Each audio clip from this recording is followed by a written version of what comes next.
You're watching the best of Extra Time Radio on MLSsoccer.com. I don't know exactly what's going on. A friend of mine from France sent me a text right about midway through the second half, right after Blanco scored his penalty kick, and he basically just said, "It's embarrassing." Yeah, it was It's embarrassing. Look, in terms of inside turmoil, I think the best way to notice it, did you look at Thierry Henry's face toward the end of the game when they kept showing him on the sideline?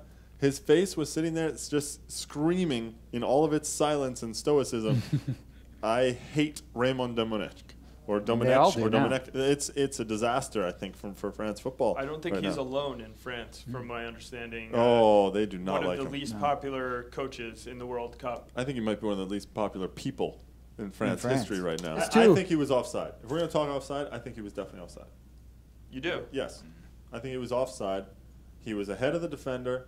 I think when the ball is actually played, he was ahead of the defender. He was offside. I don't really think there's any doubt. So I mean, it's not even worth discussing.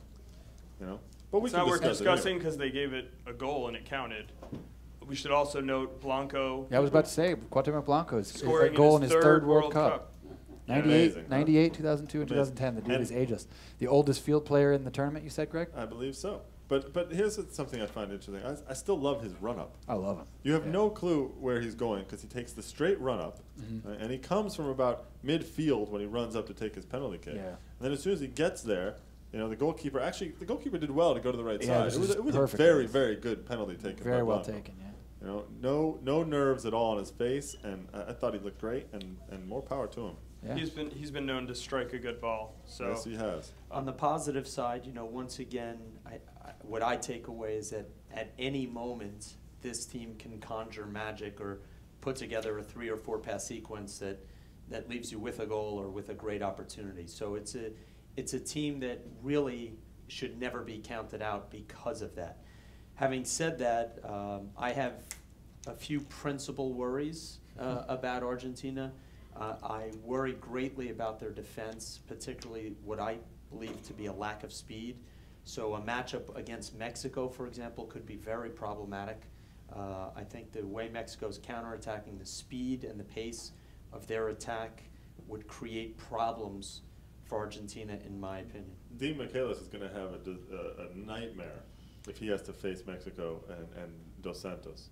Not just him. If Samuel returns, I don't know the status of his injury. Heinze is not the fastest of players either. So I worry about that. Mexico would not be a team that right now I would want to face if I were Argentina. Any worries about the fact that they created so many chances? I mean, yes, they scored 4 goals, right? But they created like 40 chances. Right.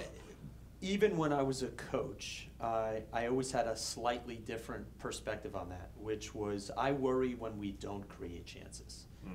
My view is that's far more problematic than actually finishing. And, if you create bushels of chances, again, there's so much quality among the front 4, 5, 6 of Argentina that it's hard to imagine that they would be shut out. Not impossible, but difficult.